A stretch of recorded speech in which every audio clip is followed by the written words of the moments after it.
ပဲမင်္ဂလာပါစတိုမီဂျပန်နီလာငွေစင်တာမှာကြိုဆိုပါရစေဒီကနေ့မှာတော့ M4 ကျောင်းသားတွေအတွက်ဖြေဆိုသွားပေးချင်တာကတော့2019ခုနှစ်လပိုင်းမှာမေးသွားတဲ့ poll question ကိုအတူတူဖြေဆိုသွားကြမယ်နော်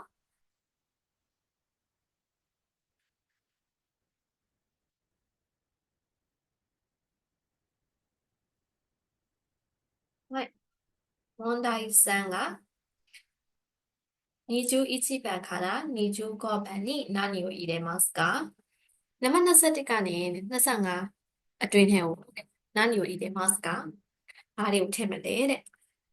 ဘုန်းရှင်တော်意味を考えてစာပိုင်းရဲ့အဓိပ္ပာယ်ကိုစဉ်းစားပြီးတဲ့1に3用から1နဲ့3လေးထဲမှာ一番いいものをအကောင်းဆုံးအရာကိုတဲ့一つを選んでくださいတစ်ခုရွေးချယ်ပါတဲ့အဲ့တော့အောက်ကဟာလေးကိုဖတ်ကြည့်မယ်နော်下の文章は家族についての作文ですအောက်ကဘုန်းရှင်စာပိုက်ကတော့မိသားစုနဲ့ပတ်သက်တဲ့စာစီစာကုန်းလေးဖြစ်ပါတယ်တဲ့တော့ဒီစာပိုက်မှာပေါ့နော်ဒါဘယ်သူကရေးရလဲဆိုလို့ရှိရင်အာ remake ကနေရေးတယ်ခေါင်းစဉ်လေးကပေါ့ချီတဲ့နော်ပေါ့ချီပေါ့နော်ပေါ့ချီတဲ့ဒါဆိုရင်ဒီအကွက်လေးတွေမှာထည့်ရမယ်နော်私のうちにはポッチという名前の犬がいますကျွန်တော်ရဲ့အိမ်မှာဆိုရင်တဲ့ပို့ချီလို့ခေါ်တယ်တဲ့ဒီနာမည်ရှိတယ်နော်ပို့ချီလို့အမည်ရတဲ့ခွေးလေးရှိပါတယ်တဲ့1ヶ月前に父がもらってきましたလွန်ခဲ့တဲ့တစ်လအကြာကအဖေကဟိုရဟိုခေါ်ဆောင်လာခဲ့ပါတယ်ပေါ့နော်私たちはကျွန်တော်တို့တွေကポッチをうちの中でကျွန်တော်တို့တွေကပို့ချီလေးကိုအိမ်ထဲမှာကွက်လန်းတဲ့ဒါဆိုရင်21ကိုဖတ်ကြည့်မယ်နော်ခောက်တယ်ရှောမွေးတယ်မဟုတ်လားပေါ့ခတ်တယ်အီမတ်ဝင်းမြူထားပါတယ်ခတ်တယ်အီမတ်ကမွေးထားပါသလားခတ်တယ်အီမတ်တာမွေးထားခဲ့တယ်တဲ့ဖြေမှန်လေးကဟုတ်တယ်ဖြေမှန်လေးက2番ဖြစ်မယ်နော်2番ခတ်တယ်အီမတ်မွေးထားပါတယ်ပေါ့ဟုတ်ပို့ချီကစကီနာတိုကိုလိုပါပို့ချီကြိုက်တဲ့နေရာကတဲ့ထဲနေပြီနော်မရဲ့နော် sofa desk TV ရှိက sofa ဖြစ်တယ်တဲ့ပို့ချီကပို့ချီလေးကとても可愛いのですがအရန်ကို可愛いのですがရှစ်စရာကောင်းပြီးတော့တဲ့なんでもかむので少し困っていますအရန်နဲ့ပေါ့နော်ရှစ်စရာကောင်းတယ်ဆိုပေမဲ့လည်းဘာမဆိုပေါ့နော်သူကလိုက်ကိုက်နေတဲ့အတွက်ကြောင့်နည်းလေးဒုက္ခရောက်နေရဲ့တဲ့ဆက်ရှုは本当に困りましたပြီးခဲ့တဲ့အပတ်ကတော့တကယ်ကိုပဲဒုက္ခရောက်ခဲ့ပါတယ်ပို့ချီကချစ်ချင်းの携帯電話を何々からですပို့ချီလေးကအဖေရဲ့ဒါခေတ်တိုင်းတန်းဝါဆိုတာကလက်ကင်ဖုန်းเนาะလက်ကင်ဖုန်းကိုကွက်လက်ခဲ့တဲ့အတွက်ကြောင့်ပါဆိုတော့နိဗ္ဗာန်ကြည့်မယ်ဟိုဝါစတာတိုကိုရိုဒါဖြက်စီးခါစာဖြစ်တယ်ပေါ့နော်ခိုဝါစားတဲ့တဲ့ဤလို့ဖြက်စီးခြင်းခံရတယ်ခိုဝါတဲ့ရှိမတာဖြက်စီးသွားခဲ့တယ်ခိုဝါစားတဲ့တာ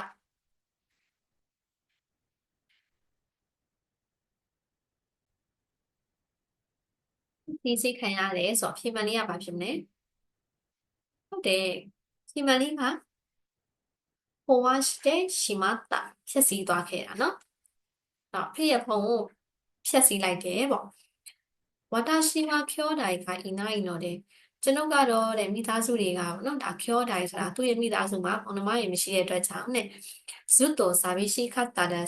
တော်တော်လေးကိုမှအထီးကျန်ခဲ့ပါတယ်တဲ့စကရှိသို့တော်လည်းပဲပို့ချီကိုခတ်တဲ့ခါတာပါပို့ချီလေးကိုမွေးမြူပြီးကလေးကကွက်လက်တဲ့ဒါဆိုရင်ကြည့်ကြည့်မယ်ဖြေမှန်လေးကဘာဖြစ်မလဲ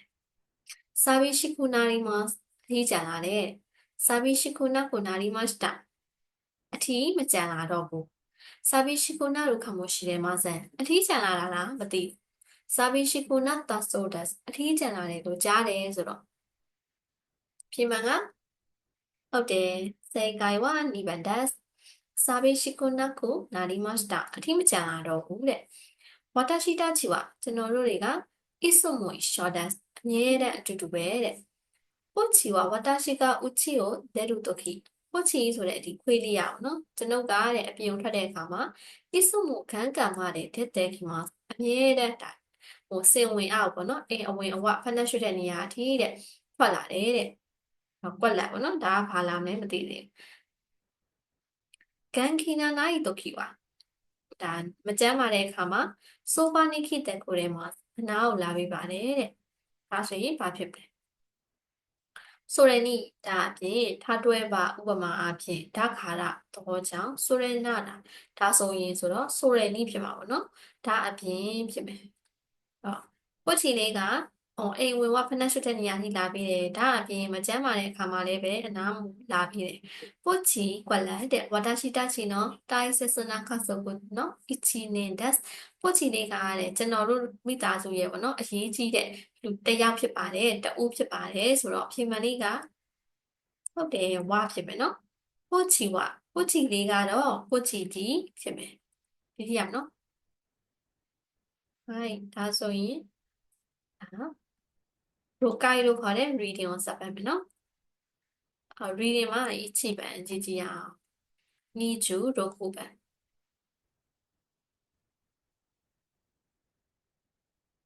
石川さんは来週何をすると言っていますか石川さんကလာမယ့်အပတ်ဘာကိုလုပ်မယ်လို့ပြောနေပါသလဲတဲ့ဒါဆိုဖတ်ကြည့်မယ်アリサの机の上にこのメールと本が置いてあります。アリサရဲ့စပွဲပေါ်မှာဒီ email နဲ့စာအုပ်ကိုထားပါတယ်တဲ့။အဲ့တော့ဒီမှာアリサကိုလိမ့်ယူပြီးတော့ပို့လိုက်တယ်။ဘယ်သူကရေးထားလဲဆိုရင်石川နဲ့ရေးထားနော်။アリアさんから借りた本を置いておきます。アリアさんစီကနေငှားယူခဲ့တဲ့စာအုပ်လေးကိုထားပါတယ်တဲ့။ありがとうございます。ကျေးဇူးပါ။アリさんが借りたいと言っていた本を一緒に置きます。အာရီဆန်ငှားယူခြင်းတယ်လို့ပြောတဲ့စာအုပ်ကိုလည်းပဲအတူတူထားပါတယ်တဲ့။思いので今日は2冊しか持ってきませんでした。လေးတဲ့အတွက်ကြောင့်ဒီနေ့ကတော့နှစ်အုပ်ကလွဲပြီးမယူလာနိုင်ခဲ့ပါဘူးဆိုတာသူကနှစ်အုပ်ပဲယူလာတယ်လို့ပြောချင်တာ။来週他の3冊を持ってきます。လာမယ့်အပတ်မှာတော့နောက်ထပ်3အုပ်ကိုလည်းပဲယူလာပါမယ်တဲ့။ဒါဆိုရင်石川さんがဒီစာအုပ်ပေါ့နော်အရှိခဝဆန်ကလာမယ့်ဘက်မှာဘာကိုလုပ်ရမှာလဲဆိုရင်ဖြေမှန်လေးရွေးကြည့်မယ်နော်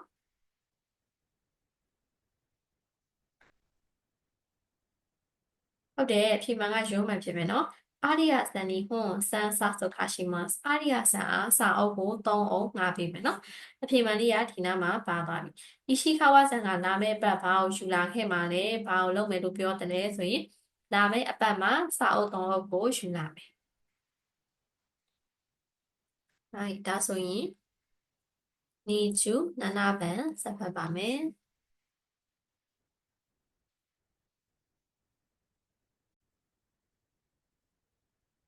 吉田先から公園について分かっていることは何ですかဒီရှိတာဆဲဆိုတာအတိပေအကြောင်းကြားစာနော်ဒီအတိပေအကြောင်းကြားစာကနေနဲ့公園についてပန်းချန်နဲ့ပတ်သက်ပြီးတော့တဲ့သိရှိထားရမယ့်ကိစ္စတွေကဘာလဲပေါ့နော်သိရှိထားရမယ့်အကြောင်းအရာကဘာလဲတဲ့公園の入り口にこのお知らせがありますပန်းချန်ရဲ့တဲ့ဝင်ပေါက်မှာတဲ့ဒီお知らせဆိုတာအတိပေအကြောင်းကြားစာရှိပါတယ်တဲ့公園で遊ぶ時の注意ပန်းချံကိုလာရောက်လဲပတ်တဲ့အခါမှာသတိထားမယ့်အချက်တွေပေါ့နော်公園が空いてる時間はပန်းချံဖွင့်တဲ့အချိန်ကတော့午前6時から午後9時ですမနက်6နာရီကနေညနေ9နာရီထိဖြစ်တယ်တဲ့これ以外の時間は入れませんအဲ့ဒီကလွဲပြီးတခြားအချိန်တွေဆိုရင်တော့入れませんဝင်လို့မရနိုင်ပါဘူးတဲ့自転車やオートバイは公園の入り口に止めてください。စပိန်နီဆိုင်ငယ်တွေကတော့တဲ့ပန်းချံရဲ့ဝင်ပေါက်မှာတဲ့ထုံးမဲ့တဲ့ကုဒါဆိုင်ဆိုတာရပ်ပေးပါတဲ့။နောက်ကနေဟိုက်တဲ့ဝါဣခေမဆန်အထဲကိုဝင်လို့မရပါဘူး။公園の中に好きなことをしてはいけません。ပန်းချံထဲမှာအောက်ပါကိစ္စတွေကိုလုပ်လို့မရဘူးတဲ့။ဘောရိုစကတ်တဲ့အဆိုဘူးခုတ်တော့ဘောလုံးကိုအသုံးပြုပြီးတော့ဒါကစားတဲ့အကြောင်းအရာမျိုးတွေထားပါကိုစုခုတ်တော့စိတ်လိုက်တောက်ရှင်းပေါ့နော်စားတာတွေကိုလုပ်လို့မရပါဘူးတဲ့ဒါဆိုရင်ဒီအသိပေးအကြောင်းကြားစာနဲ့ပတ်သက်ပြီးတော့ခိုးအမ်းမှာပေါ့နော်ကိုသိထားရမယ့်အကြောင်းအရာတွေကဘာလဲ1番午後10時に公園に入ってもいいですည10နာရီမှာတဲ့ပန်းချံထဲဝင်လဲပဲရတယ်တဲ့2番入り口にオートバイを止めてはいけません irikuchi ဝင်ပေါက်မှာတဲ့ autobike ဒီ autobike ခုဆိုတာဆိုင်ကယ်ကိုရက်လို့မရဘူးတဲ့3番サッカーの練習してはいけませんဘောလုံးလေ့ကျင့်လို့မရပါဘူး4番タバコを吸ってもいいですဆေးလေးကိုတောက်လည်းပဲရတယ်ဆိုတော့ဖြေမှန်က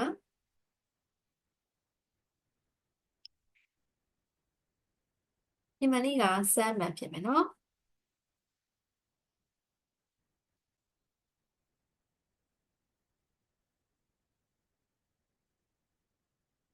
はいဖြေမှန်လေးက3番ဖြစ်ပါမယ်ဘာကြောင့်3番ဖြစ်တာလဲဆိုရင်နံပါတ်1ကပေါ့နော်ည10နာရီမှာပန်းချန်တန်းဝင်လည်းပဲရတယ်ဟုတ်လား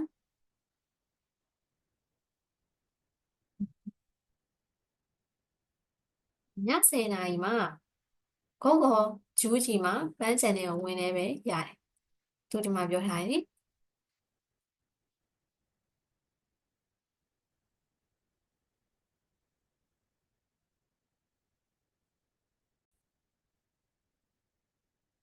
ဒီခိုးအမ်းမှာပေါ့နော်ပြုတ်လို့မရတဲ့ဟာကဘိုးရိုစကတ်တယ်ဝါဘိုးရိုစကတ်တယ်အစိုးခုတ်တော့ဒါပြုတ်လို့မရဘူးနော်ဒါကြောင့်မလို့အဖြေမှန်လေးကစမ်းမှဖြစ်သွားတာနောက်ပေါ့28番トムさんは山田先生に何を知らせなければなりませんかトムさんが山田先生အားတဲ့ဘာကိုအတိပေးအကြောင်းကြားရမှာလဲတဲ့ဘာကိုအတိပေးရမှာလဲတဲ့これは山田先生からトムさんに届いたメールですဒီဟာက山田先生ဆီကနေトムさんဆီသို့ရောက်ရှိလာခဲ့တဲ့ email ဖြစ်ပါတယ်တဲ့အဲ့တော့ဒီမှာဆိုရင်トムさんဆီကိုရေးတယ်သူကရေးရတယ်ဆိုရင်山田さんကနေရေးတာ明日30日の約束ですが、မနက်ဖြန်တဲ့30ရက်နေ့ရဲ့ရှင်းဆိုမှုဖြစ်တယ်တဲ့။会議に出なければならなくなりました。အစည်းအဝေးကိုပေါ့နော်။出なければならなくなりましたဆိုတော့မတက်ရောက်လို့မရဘူးတက်ရောက်ရမှာတဲ့။それでထို့ကြောင့်すみませんがအားနာပေမဲ့約束を31日の午後3時に変えられませんかချိတ်ဆိုထားတာကို31ရက်နေ့ညနေ3နာရီပြောင်းလဲပေးလို့ရပါလားတုံ့မှုဆန်တော်စကိုးကရောက်ခဲ့တယ်ပါတုံ့မှုဆန်အဆင်ပြေမဲ့လားဆိုရင်တဲ့ office で待っています office ရုံးခန်းမှာစောင့်နေပါမယ်တဲ့このメールを読んだら返事をくださいဒီ email ကိုဖတ်ပြီးသွားရင်အကြောင်းပြန်ပေးပါတဲ့ဒါဆိုရင်တိုးမှုဆန်က山田先生စီကိုဘာကိုအကြောင်းကြားရမှာလဲဆိုရင်နံပါတ်1ကြည့်မယ်နော်約束を明日に変えられるかどうかချိတ်ဆိုထားတာကိုမနက်ဖြန်ပြောင်းလဲရမှာလားမပြောင်းလဲရဘူးလားဆိုတာ2番約束を明後日に変えられるかどうかချိတ်ဆိုထားတာကိုတပတ်ခါတော့ပြောင်းလဲလို့ရနိုင်မလားမရနိုင်ဘူးလားဆိုတာ3番トムさんの明日の午後の過ごトムさんရဲ့တဲ့မနက်ဖြန်ညနေပိုင်းရှိနေတဲ့အာမအာမနော်トムさんの明後日の午前の過ごトムさんရဲ့ဒီတပတ်ခါရဲ့မနက်ပိုင်းအချိန်နဲ့မနက်ပိုင်းအချိန်အစဉ်ပြေမှုမပြေမှုဆိုဖြေမှန်လေးက2番ဖြစ်မယ်နော်約束ရှိန်ဆိုထားတဲ့ဂရိကဝေပေါ့နော်သူတို့ရှိန်ထားတဲ့ဟာကိုတပတ်ခါကိုပြောင်းလဲချင်တာလေမနက်ဖြန်က30ရက်နေ့ဆိုတော့အစတဲ့ဖြစ်တဲ့တပတ်ခါကိုပြောင်းလဲချင်တာဖြေမှန်လေးက2番ဖြစ်ပါမယ်ဒါဆိုရင်29番ကြည့်မယ်石田さんの仕事ではないものはどれですか石田さんရဲ့仕事ではないအလုံးမဟုတ်တာကဘာလဲတဲ့အဲ့တော့石田さんရဲ့အလုံးမဟုတ်တဲ့ဟာကိုကိုကသေချာဖတ်ပြရမယ်နော်石田さんは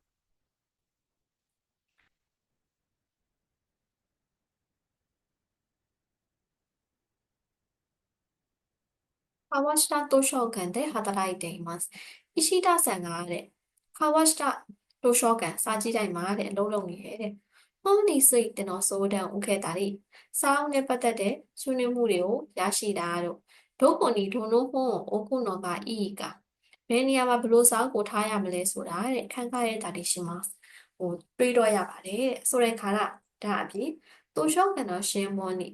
ရော့ဤဟွန်တော့ရှော့ပေါ့ရှော့ကိုင်းပုံကိုခိုက်တာလေဒီစာကြည့်တဲ့သတင်းစာမှာပေါ့နော်ကောင်းတဲ့စာအုပ်တွေကိုမိတ်ဆက်တဲ့စာတွေလည်းရေးပြီးတော့တဲ့ချီဆာနာခိုလိုမူတာချီနီ絵本を読んだりしますခလေးငယ်ငယ်လေးတွေပေါ့နော်ခလေးလေးတွေကိုလည်းပဲတဲ့အဲဟွန်းဆိုတာကရုပ်ပြစာအုပ်လေးတွေကိုတဲ့ဖတ်ပါတယ်ဖတ်ပေးရပါတယ်ဖတ်ပြပေးရပါတယ်တဲ့အဲ့တော့ဒီမှာဆိုရင်အရှိဒဆန်ကဘာလို့ရလဲဆိုရင်စာအုပ်နဲ့ပတ်သက်ပြီးတော့ဗောနော်စာအုပ်တွေနဲ့ပတ်သက်ပြီးတော့ဆွေးနွေးမှုတွေကိုလက်ခံရယူရတယ်ပြီးဘယ်နေရာမှာဘယ်လိုစာအုပ်ကိုထားရမလဲဆိုတာစဉ်းစားရတယ်ပြီးစာကြည့်လိုက်ရဲ့သတင်းစာမှာကောင်းတဲ့စာအုပ်တွေမိတ်ဆက်ပေးတာတွေသူရှင်းရတယ်နောက်ဆုံးတစ်ခုကတော့ကလေးလေးတွေကိုအဲဟွန်းလို့ခေါ်တဲ့ရုပ်ပြစာအုပ်လေးတွေကိုလည်းဖတ်ပြပေးရတယ်ပေါ့နော်အဲ့တော့ဒီမှာပေါ့နော်အရှိဒဆန်ရဲ့ရှီဂိုလိုဒေဝနိုင်ပေါ့နော်ဘလို့မဟုတ်တဲ့အရာကိုရွေးချယ်ပေးရမယ်နံပါတ်1一番それに来た人に本について紹介します。ဆွေးနွေးဖို့လာတဲ့လူတွေအားတဲ့စာအုပ်နဲ့ပတ်သက်ပြီးတော့မိတ်ဆက်ပေးတယ်တဲ့။本を置く場所はどこかがいいか考えます。စာအုပ်ကိုထားရမယ့်နေရာကဘယ်နေရာကောင်းတယ်ဆိုတာစဉ်းစားတယ်တဲ့။新聞に載っている良い本の紹介文を探します。စာဒါပေါ့နော်သတင်းစာမှာပါဝင်ဖို့အတွက်ကောင်းတဲ့စာအုပ်တွေရဲ့မိတ်ဆက်ပေးတဲ့ဒီမိတ်ဆက်ပေးရမယ့်စာတွေကိုလည်းပေါ့နော်သူရှာဖွေရတယ်တဲ့ရုံးပါ小さな子供たちにいろいろな絵本を読みますဟိုကလေးလေးတွေအားလုံးကိုလည်းပေါ့နော်ဒါရုပ်ပြစာအုပ်အမျိုးမျိုးကိုသူဖတ်ပြရတယ်ဆိုတော့ပြင်မှန်လေးက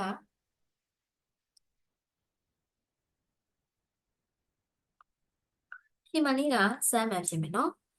သူ့ရဲ့အလုံးမဟုတ်တာပါလဲဆိုရင်သတင်းစာမှာပါဝင်ဖို့တာကောင်းတဲ့စာအုပ်တွေကိုမိတ်ဆက်တာကိုရှာရတယ်လို့ပြောမှာနော်ရှာရတာမဟုတ်ဘဲနဲ့သူကရေးရတာဖြစ်ပါတယ်။အဖြေမှန်လေးကရှုံးမှန်ဖြစ်မယ်။ကျန်တဲ့1နဲ့3ကဒါစာပိုက်ထဲမှာပါတာဖြစ်တဲ့အတွက်ဒါရအဖြေမှားပါတယ်နော်။တော့ need to Cuban နံပါတ်29လေးရဲ့ခုသားရဲ့အဖြေလေးကတော့ San Bandas နံပါတ်3ဖြစ်ပါတယ်။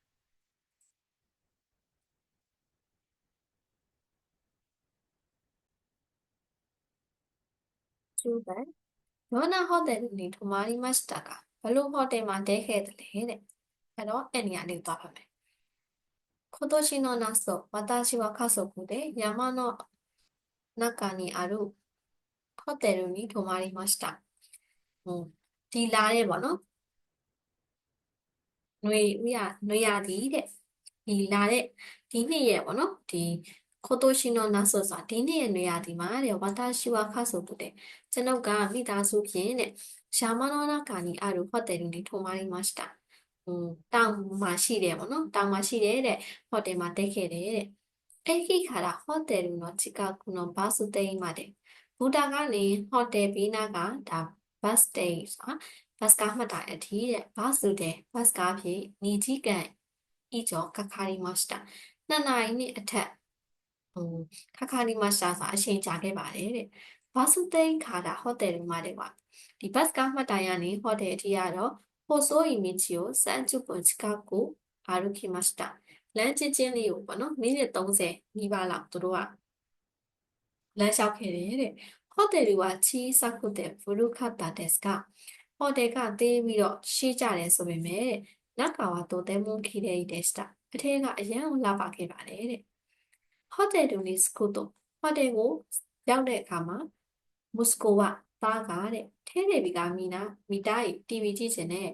ဂဲမူကစတိုင်ဂိမ်းဆော့ချင်တဲ့တို့အီမတ်တာလို့ပြောခဲ့တယ်တဲ့しかしသို့တော်လည်းこのホテルにはဒီဟိုတယ်မှာဆိုရင်တဲ့ဒွတ်ချီတာမို့အာဒီမဆန်ဘာမှမရှိဘူးတဲ့ဆိုတဲ့ခါဒါကြောင့်တဲ့ဒါအပြင်ပေါ့နော်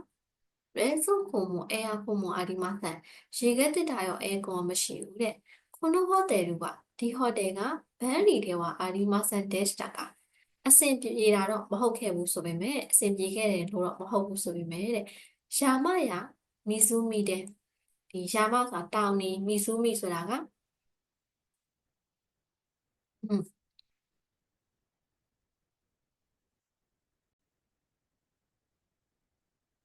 တောင်နေမီဇူမီဆိုတာကန်ရေကန်နေပေါ့နော်ဒါကန်ကြီးနေတဲ့伊ရိုယိုနာကိုတော့တခိမတ်တာအမျိုးမျိုးသောအရာရှိပါတယ်တဲ့အဲ့တော့ဒီမှာဆိုရင်ဒီဘယ်လိုမျိုးဟိုတယ်မှာတို့ကတဲခဲ့လဲဆိုတာသိရပြီနော်အချိပဲယာမနောယာမနောနာကာနီအိုခီနာဟိုတယ်တောင်နေထဲမှာပေါ့နော်တောင်မှာဆိုရင်လည်းဒါကြီးမားတဲ့ဟိုတယ်တဲ့ဖူရီကနက်ကာဝါခီရဲနာဟိုတယ်ဟုတ်တယ်ဒါလေးနော်ရှေးကြပေမဲ့ရှေးကြပေမဲ့ဒါအထဲမှာဆိုရင်တော့လှပတဲ့ဟိုတယ်စမ်းမှန်က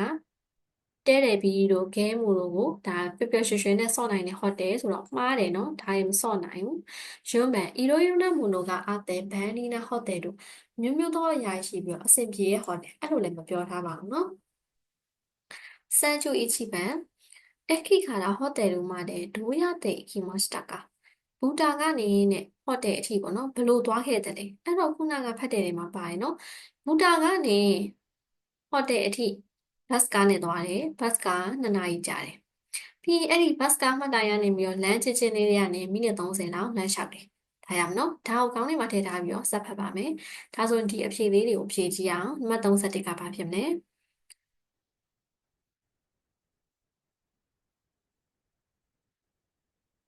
ဟုတ်တယ်ဘူတာကနေဟိုတယ်ရှိကိုသူတို့ကဘလို့သွားတာလဲဆိုရင်အခုဒီမှာပေါ့နော်ဒီနှစ်ခုကိုရှင်းကြည့်မယ်ဆိုရင်နံပါတ်1နဲ့2မှာဆိုရင်ဘူတာကနေဘတ်ကား30မိနစ်စီးတယ်တဲ့ဟုတ်လားဘတ်ကား30မိနစ်မစီးပါဘူးနော်ဘတ်ကားကိုသူတို့က2 နာရီအထက်စီးရတာဆိုတော့1နဲ့2ကအမှားတွေကမှားနေပြီမဖြစ်နိုင်တော့3နဲ့4မှာကြည့်မယ်နော်ဘူတာကနေ2 နာရီစီးတယ်ပေါ့နော်2 နာရီနီးပါးစီးတာမဟုတ်ဘဲနဲ့သူတို့က2 နာရီနှစ်အထက်စီးတာဖြစ်ပါတယ်နေကြီးကန်ဤကျော်စီးတာဖြစ်တယ်အဲ့တော့နေကြီးကန်ဤကျော်ဆိုတဲ့ဒီရုံးပန်လေးကမှန်ပါတယ်နော်ဘူတာကနေ2 နာရီနှစ်အထက်ဘတ်ကားစီးတယ်ပြီးရင်ဘတ်ကားမှတ်တိုင်ကနေမိနစ်30နီးပါးလောက်လမ်းလျှောက်တယ်စမ်းမှန်ကကြတော့ဒါပြောင်းပြန်ပြောထားတာဖြစ်တဲ့အတွက်မှားရယ်နော်30分ホテルに着いてから何をしましたかဟိုတယ်ကိုရောက်တဲ့အခါမှာဘာလုပ်တုံးလဲအဲ့တော့အောက်ကဟာကိုဖတ်မယ်နော်ဟေယာနီနိမို့ဆိုအိုဤတဲ့အခန်းထဲမှာပစ္စည်းတွေကိုထားပြီးမတို့အာခဲရုတို့တကားကိုဖွင့်လိုက်တဲ့အခါမှာတဲ့မီဇူမီခါရာဆူဆူရှိဖူကဟိုက်တဲ့ခင်မစတာဒီကန်ထဲကနေပေါ့နော်ဒါလက်ကန်ထဲကနေပြီးတော့အေးမြတဲ့လေတွေဝင်လာတယ်တဲ့စကိုရှိယာဆွန်တဲ့ခါရခဏအနားယူပြီးမတာအာကာရုခတ်တန်တော့တဲ့လင်းနေတဲ့အတွက်ကြောင့်တဲ့ရာသီဥတုရာလင်းနေဘူးနော်အဲ့အတွက်ကြောင့်တဲ့စံပုံနေတဲ့ခါခဲမစတာအပြင်သွားခဲ့တယ်တဲ့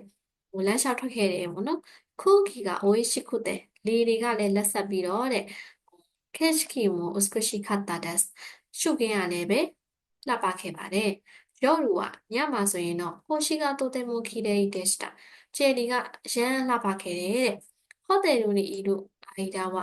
ဟိုတယ်မှာနေနေတဲ့အချိန်ကြီးကတော့တဲ့မိုင်းနီချီနေတိုင်းမင်းနာတဲ့အားလုံးနဲ့စမ်ပိုစတာရီစမ်ပိုဆိုတာဟုတ်တယ်အပြင်းပြေလမ်းလျှောက်တာတို့မီဆူမီတဲ့အိုယောဤတာရီကန်ထဲမှာရေကူးတာတို့မူရှိယိုတော့တာရီဒီမူရှိဆိုတာက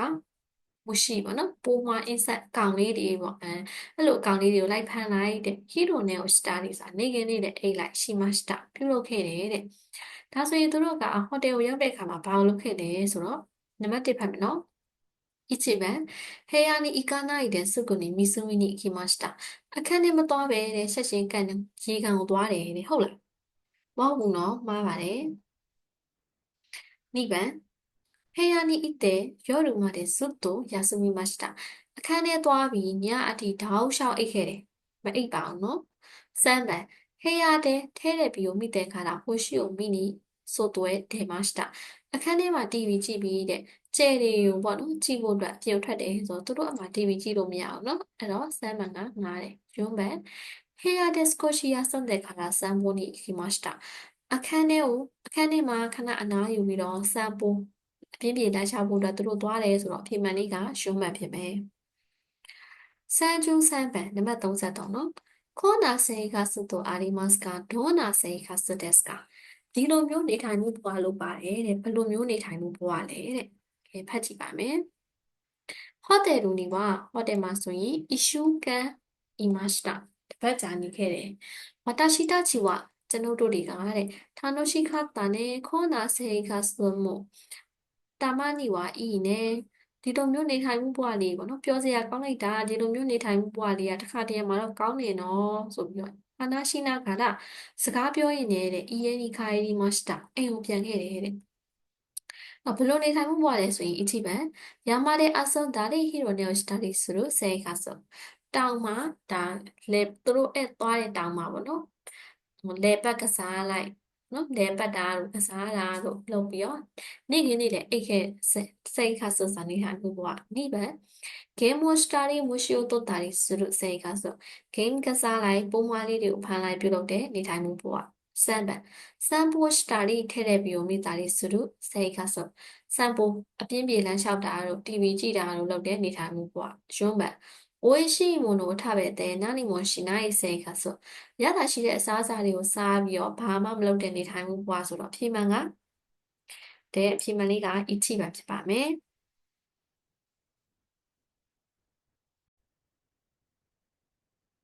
モンダイロボ右のページのスポーツ教室のお知らせを見て、矢部さんမျက်နှာကတဲ့ sports 教室ဆိုတာအားကစားသင်တန်းရဲ့ပေါ့နော်ဒီအကြောင်းကြားစာကိုကြည့်ပြီးတော့တဲ့下の質問に答えてくださいအောက်ပါမေးခွန်းဖြေဆိုပါတဲ့အဖြေတွေကတော့1နဲ့3လေးတွေကအကောင်းဆုံးရအောင်ရွေးချယ်ပေးရမယ်နော်စမ်းချူရုံးမယ်自転車を借りて乗りたい人はစက်ဘီးကိုငှားရမ်းပြီးစီးကျင်တဲ့လူကいくら払わなければなりませんかဘလောက်မပေးချေလို့မရဘူးလေဆိုတော့ဘလောက်ပေးချေရမှာလဲပေါ့နော်အဲ့တော့ဒီမှာကြည့်ကြည့်မယ်အာဝဆိုတာ1日スポーツ教室ဆိုတဲ့ဟာလေးအဲ့တော့ဒီမှာ sports တွေအများကြီးရှိရပေါ့နော်သူကပြောထားတာကဂျီတန်းရှာကိုစက်ဘီးကိုငှားစီးကျင်တာအဲ့တော့ဒီမှာ jogging ကိုရှိမယ်ဂျီတန်းရှာလို့လားဂျီတန်းရှာကထတာတဲ့ထတာဆိုတာအခမဲ့ပေါ့နော်ဟိုပတ်စံတော့အခမဲ့ဒါပေမဲ့ဒီမှာသူပြောထားတယ်ပေါ့နော်ဟိုသူဘာကိုပြောထားလဲဆိုလို့ရှိရင်ချွေတတိထားရမယ်自転車を借りる人は200円かかりますစက်ဘီးကိုငှားရမယ်သူကရန်200ကျတင်ပါမယ်တဲ့ဒါဆိုရင်အဖြေမှန်လေးကဘာဖြစ်မလဲဟုတ်တယ်စမ်းမှန်ဖြစ်မယ်နော်စမ်းကျူကောပဲバスケットボールのルールややり方を直ってから試合に出たい人はまずどうしなければなりませんかバスケဘောရဲ့ပေါ့နော်လူလူစာစီမင်းစည်းကမ်းတွေလုပ်ပုံလုပ်နည်းတွေကိုတဲ့သင်ယူပြီးတော့ဒါပြန်ပွဲမှာပါဝင်ခြင်းနဲ့ဆိုတဲ့လူကပထမဆုံးဘာကိုလုပ်ရမှာလဲဒါဆိုရင်သူ့ရဲ့နေရာလေးတွေကိုပဲအားလုံးကအသားပေးပြီးတော့ဖန်ရပြီဒီမှာဆိုရင် jockey ကိုကြည်တန်းရှာ38ဆိုတော့ဒါဖတ်စရာမလိုပါဘူးစက်ကバスケットボールတွေ့တာဒီနေ့အဲ့တော့ခေါ်စမ်းမှာဘာတင်မလဲဆိုလို့ရှိရင်သူကလူလူရာリ方をစမ်းစေကအိုရှန်မှာနီးလန်းနေနော်လူလူဆိုတာစီမင်းစည်းကမ်းနေလုပ်ပုံလုပ်နည်းပေါ့နော်ဘယ်လိုမျိုးကစားရမလဲဆိုတာလေးဆရာကသင်ပေးမယ်တဲ့စက်ကာဝဒိုင်နီဒိုင်ဒိုင်နီအွန်ဒိုဂျောဘောလုံးကတော့ဒါဟိုအမှတ်နှစ်အားကစားကွင်းပေါ့နော်